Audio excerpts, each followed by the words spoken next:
Good evening. Tonight on Bob Into Buildings, I take a look at Peel Castle. Sited on St Patrick's Isle, I asked Andy Johnson from Manx National Heritage if he still gets surprised by the finds from the castle site. Yes, still surprises me. I still see new things. I still read back through the excavation reports and the various things that have been written about the castle over the years, and I look around and I get new insights, and little lights come on, and I think, oh right, okay, that's what that means.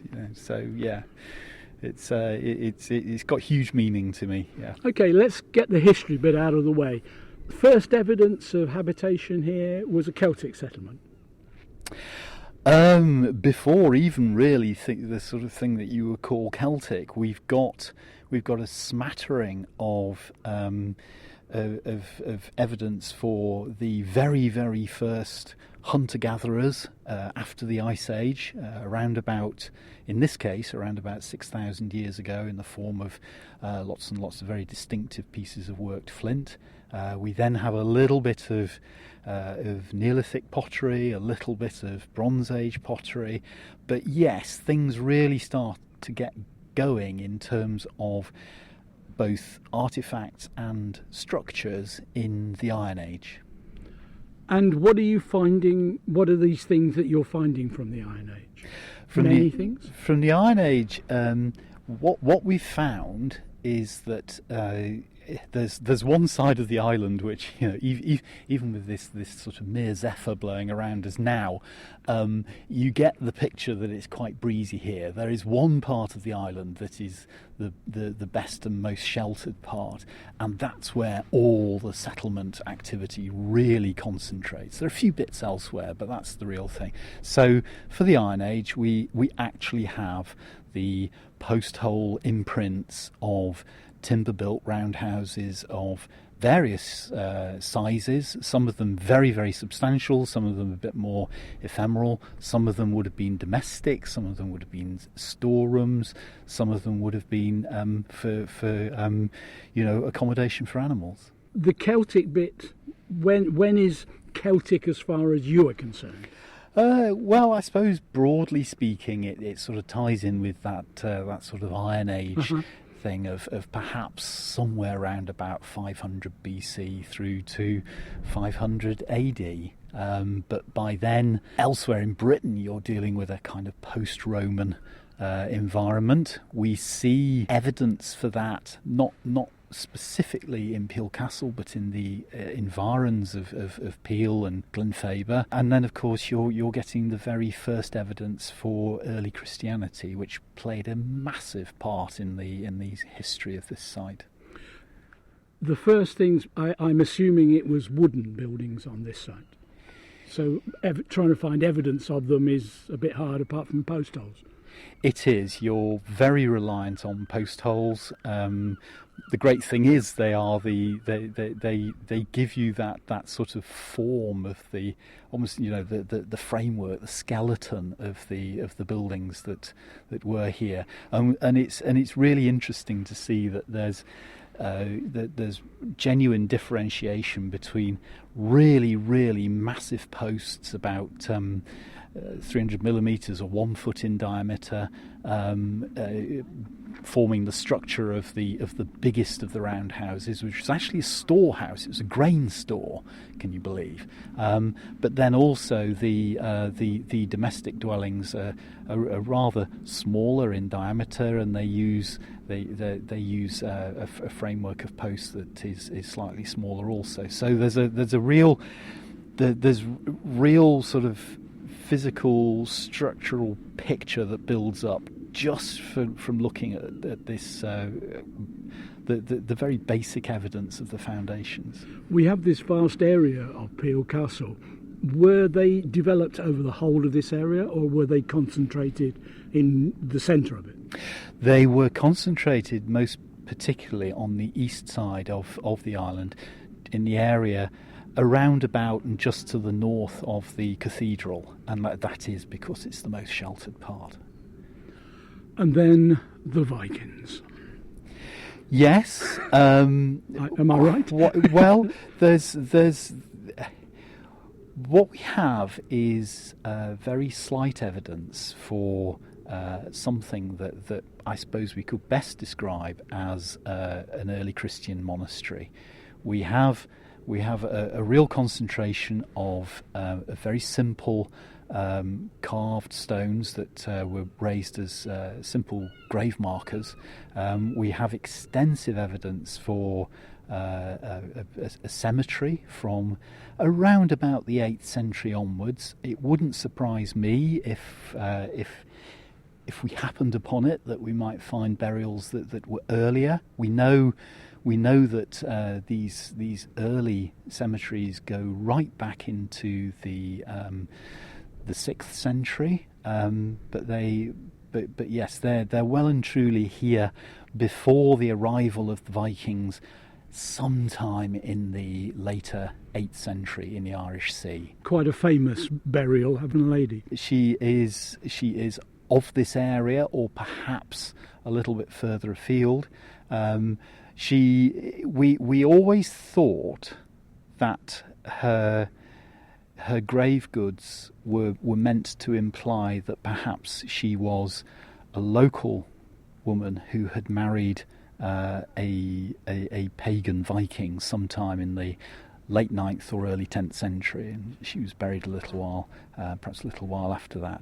But we now know from throwing lots of science at the remains, science which we couldn't even really sort of imagine back when we excavated her in 1984.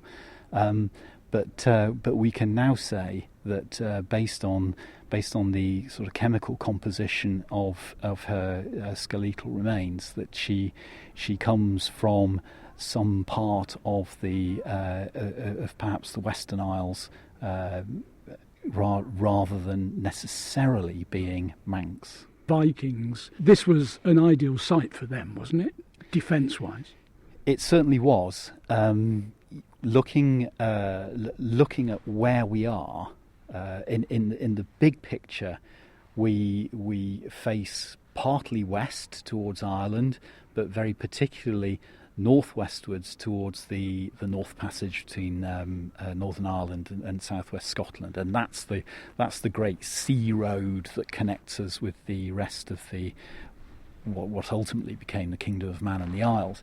And I sort of think of St Patrick's Isle and the mouth of the River Neb as being this, it's almost like a kind of goal net, or a pair of wicket keeper's gloves. It sort of magically attracts people in, and it was the perfect place to bring your longships, and it was the perfect place if you were a little bit uncertain perhaps about what your welcome was going to be amongst the natives. You could always say, right, well, we'll just camp on the island. We might need to sort of talk to those monks, but we'll sort something out. The sort of combination of the location and then the physical topography of the river mouth and the island and the beach, it all sort of works as a place that if you had a longship, that this is where you'd come. Are you aware if the wall was put around all at the same time, or was it done in stages? Are you able to tell that from the work? We are, yes. The wall comes later. The wall comes at the point where the Norse kingdom has collapsed in 1265 with the death of the last king, Magnus. The Scots have taken over, and then the Scots and the English have fought things out, so that by certainly the second quarter of the 1300s, second quarter of the 14th century, the English are increasingly in control. And what happens is that by the end of the 1300s, the Lord of Man, who is today he would be the equivalent of one of the billionaires who actually runs the country, masquerading as a sort of grey eminence somewhere behind the king, the Lord of Man at that time. Well, we should actually call him the King of Man, because that's actually a title that he could use if he wanted. But he gets a dispensation to build a castle. It's partly to protect his own assets on the island, but it's possibly also to protect the church assets and the cathedral, which is already here. And so what we have is the entrance gatehouse, built out of red sandstone, and the curtain wall that extends for a few score metres either side of that, which is likewise peel red sandstone. So all of that is quarried at the other end of the bay, carted across at low tide, and it's used to create that castle. At the same time, what they did was they put the battlements on the cathedral. So it's one of those rarities of an actual fortified cathedral, with quite extensive sort of defensive works. The little turret that's sort of joined onto the central tower of the cathedral. That's purely for military purposes. It's not as if it's a bell tower or anything like that. It was so that you could get up to this fighting top on top of the cathedral. So that's the earliest part of the castle defences, and then in the 1400s, probably around about the mid 1400s, you get a process of building a curtain wall which joins that early castle round the gatehouse with a small number of other tower houses that have been built at strategic points around the circuit of the island. And this curtain wall then joins everything together, and as I love to emphasise, it is the single largest masonry structure of the medieval period anywhere on the island. It's 1/2 a mile long.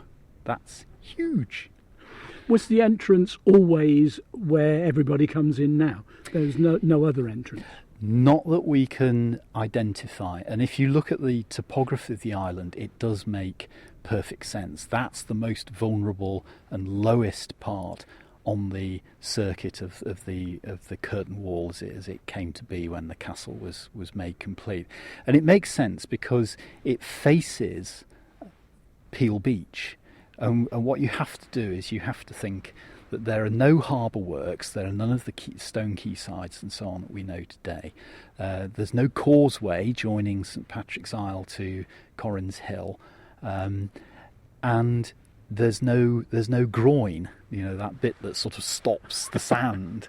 And originally, if we go back hundreds and hundreds of years, and then ultimately all the way back into sort of geological history, the River Neb went out where Fenella Beach now is, and the strand, if you like, Peel Beach, naturally sort of the sand bank would be created, and it would stretch across what's now the harbour entrance and lead you straight to the foot of the castle stairs. Andy Johnson from Manx National Heritage, my guest tonight in Bob Into Buildings, looking at Peel Castle. At present we are sitting in the middle of the site in what looks like a church. We are, yes, St Patrick's Church. We think of this structure as being as it stands now, mostly 12th century, but the suggestion is that the earliest part of this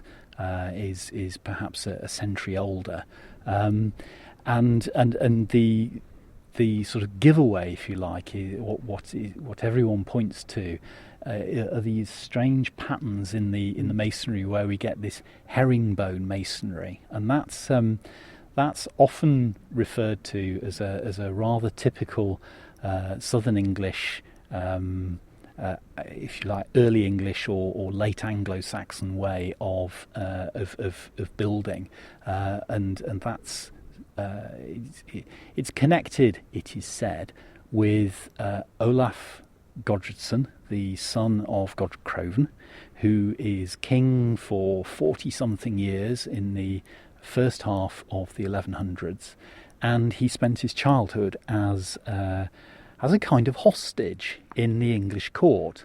And it was very much the sort of standard thing of the time that lesser kings demonstrated their allegiance to greater kings by saying, yes, you can look after my son. I trust you. I trust you, yeah.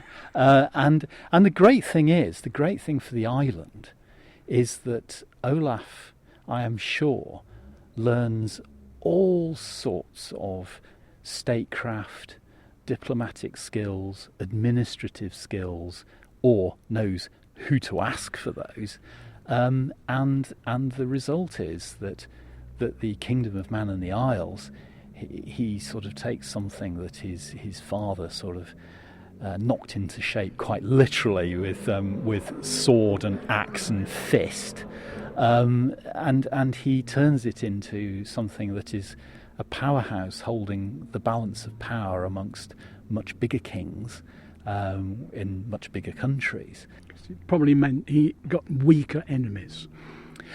Well, perhaps it was in some measure due to his skills. Ultimately, in a way, it's almost ironic. He succumbs to one of those age-old things that you find amongst the Vikings, and particularly amongst Viking nobility, the sort of family vendettas and infighting, and also the problem that comes when kings have children by more than one wife, and there's no sort of rule of primogeniture, and so in the end he succumbs. He's assassinated by his nephews. Below the cathedral, we have that religious cell, which is about the worst place on the island. It just makes me go queasy. And you as well?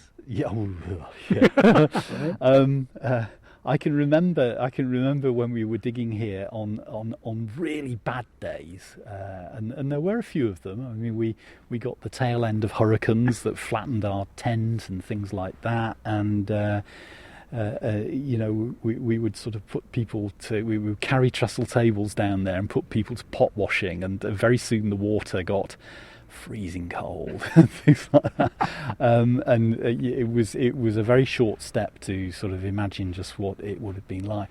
But what's really exciting about that is that the very earliest part of the cathedral is sort of built around the chancel end, the eastern end of the existing structure, and the barrel vaults that you've got down below is a kind of adaptation or an infilling of that earlier structure. So that behind that stonework, it was in the core of the walls that are there now, is the earliest part of the cathedral. But it was almost certainly originally a reliquary, a place where important Christian remains, perhaps even the bones of St. German, or maybe it might have been the odd chicken bone, because that's kind of what they did in those days. Depends where they bought it from. Yeah, that's where those sorts of things would have been kept, and maybe some other treasures for safekeeping. Who knows? It's extremely difficult to sort of get any sense of whether the original monastery here, or perhaps anything that came after in the early centuries of the existence of the cathedral, whether there was anything that was of, real value that perhaps isn't here anymore because somebody nasty came and took it away. But certainly that's the sort of genesis of that reliquary, and then of course it becomes an ecclesiastical prison. Behind us we have a garrison. Are we aware how many soldiers would have been garrisoned here? There are indications in the garrison roll of 1428, which is one of those rare snapshots that we have. I can't remember exact numbers off the top of my head, I'm afraid, but certainly what you then have are various other snapshots. For instance, around about the time of the surrender of Peel Castle at the end of the Civil War in 1651, when Illiam Doane's Manx Rebellion places all of the major military assets into the hands of the invading parliamentarians, and we can look at that and get a sort of sense of perhaps 50 or more soldiers for definite. In a way, you could perhaps conduct some interesting experiments with the garrison hall by just looking at the size of it and thinking, well, everybody, you had to provide bed space for everybody, and if you gave them all 3 feet or something of space for a bed and kind of mattress or palliasse, a straw mattress, straw-filled mattress, and some of their equipment. If you did that, then you would perhaps have a sense of a kind of maximum theoretical number. And then, of course, there are officers who were probably billeted in the various smaller turrets that are part of the curtain wall. But by and large, the garrisons, a sort of standing garrison, would be actually quite small, and it's one of those things that in reality it would sort of stagger from emergency to emergency, and then in times of trouble, the Stanleys would probably bring maybe professional soldiers across from England. And of course, there's then also the thing that we simply can't get a proper handle on is what's the size of the militia that's potentially out there in the Manx population. And we have all sorts of amazing little bits of information that could allow you to build up a bit of a picture, but you're relying on things like that. There are laws that say that you have to do your duty for the watch and ward around the coastline, and that if you miss more than a certain number of consecutive duties, then you forfeit some goods, and then you might forfeit an animal, and if you're really, really naughty, you might forfeit your life to the Lord of Man. So there are things like that. There are little sort of details that surround the activities of the captains of the parish when they go round with the burning cross to sort of raise the population. This perhaps may give a sense of who might be called upon. And certainly when the Earl of Derby goes over to England and ultimately gets caught up in the Battle of Worcester and so on, he takes Manx soldiers with him, and it's traditionally sort of referred to as being a regiment. But our idea of a regiment now and the size of a regiment perhaps in the mid 17th century is a little bit different in terms of scale. But it does give you sort of pause for thought as just how much a conflict like that really affected ordinary people, because they wouldn't necessarily have been volunteering for any of this. It might well have been that they were sort of placed in a totally invidious position and forced to serve in great fear of their lives, and potentially without much sort of soldiery craft to sort of keep them safe. It always surprises me that we have Peel Castle and we have Castle Rushen. Once again, why? I would have thought that Peel Castle at the time was easily defendable. You've got this wonderful vista all the way round for boats coming in. Can you work out why they built Castle Rushen? I think at the period that you're looking at, late 1100s and into the 1200s, what is important at that time is that for all that the sort of Viking way of looking at things had been tending towards the north and west, the reality of the day was that increasingly it was towards England, in other words, the south and the east, that the island was sort of facing, both in terms of overall strategic importance, but also the sort of mindset of the rulers and indeed the preeminent members of Manx society. And for all that Castletown, by any stretch of the imagination at the time, it would have had very poor harbour facilities, nevertheless, once you think of Derby Haven as being the real harbour for Castletown, that kind of makes a bit more sense. And so that sort of connection through to the mouth of the Mersey, the mouth of the Dee, the whole sort of Chester area, and ultimately further afield to places like the Bristol Channel and the connections, the more distant trading connections that places like that offered with the continent as well as with lowland Britain. That's really why you have this change of focus. Peel Castle has been featured tonight on Bob Into Buildings with great help from Manx National Heritage expert Andy Johnson.